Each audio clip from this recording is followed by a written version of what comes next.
Sebelum melanjutkan, jangan lupa subscribe dulu, terima kasih.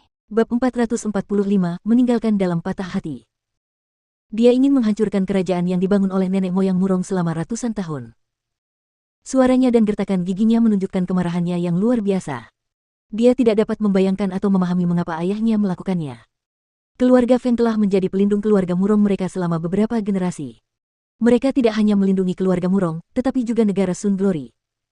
Sekarang, dia tiba-tiba ingin menghancurkan keluarga itu dengan tangannya sendiri sekali lagi. Dia berdiri dengan marah dan melangkah ke istana dengan mengibaskan lengan bajunya.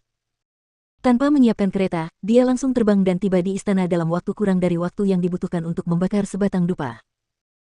Ketika dia sampai di istana, dia langsung menuju aula dan melihat Murongbo, yang sedang berbicara dengan beberapa ahli bela diri tentang sesuatu yang tidak dia ketahui. Murong Yisuang menundukkan wajahnya dan berteriak dengan marah, "Apa yang sebenarnya ingin kamu lakukan? Apakah kamu ingin menghancurkan semua ini sebelum menyerah? Apakah kamu pikir tidak ada yang tahu apa yang kamu lakukan?" Ketika Murongbo mendengar apa yang dia katakan, wajahnya menjadi muram, dia melambaikan tangannya untuk memberi isyarat kepada semua orang di dalam aula istana untuk mundur. Kemudian dia berteriak keras, "Kamu gila. Gila. Ah. Kurasa aku tidak gila, tapi kau. Kau sudah gila. Kau gila karena ingin menghancurkan keluarga Feng, kau gila karena ingin menghancurkan pelindung setia negara Sun Glory. Apakah menurutmu tidak ada yang tahu perbuatan baik yang telah kau lakukan? Apakah menurutmu tidak ada yang tahu bahwa percobaan pembunuhan Paman Xiao dilakukan oleh anak buahmu? Apakah menurutmu orang-orang yang kau kirim ke kediaman Feng untuk menangkap tawanan tidak akan tahu? Hahaha, ayahku, kapan kau menjadi begitu naif?" Murong Yisuan tertawa mengejek.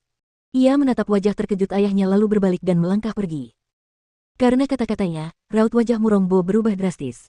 Seluruh tubuhnya gemetar.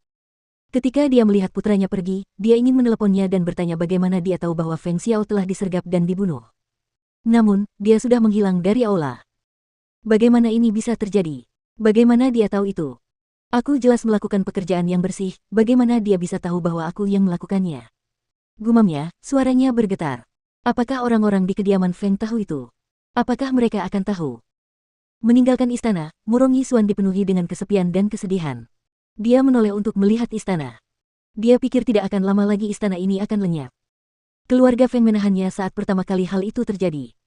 Meskipun Paman Xiao masih pingsan, tidak ada pergerakan di kediaman Feng dan tidak ada rencana untuk berurusan dengan keluarga Murong. Hal ini selalu jelas baginya. Namun kali ini, dia khawatir tidak akan semudah itu untuk menekannya.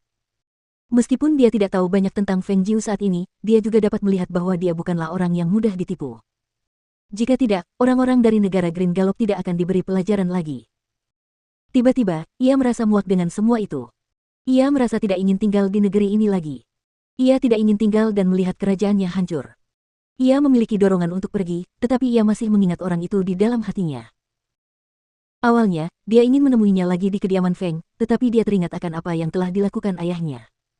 Dia berhenti berjalan, berhenti sebentar, dan melihat ke arah kediaman Feng.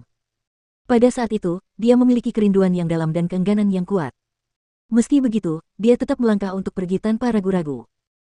Di dalam kompleks keluarga Feng di halaman Feng Jiu, Guan Xilin sedang berbicara dengan Feng Jiu tentang informasi terkini dari pasar gelap. Untungnya, itu bukan hal yang biasa. Baru-baru ini, akhirnya terlihat sedikit kemajuan.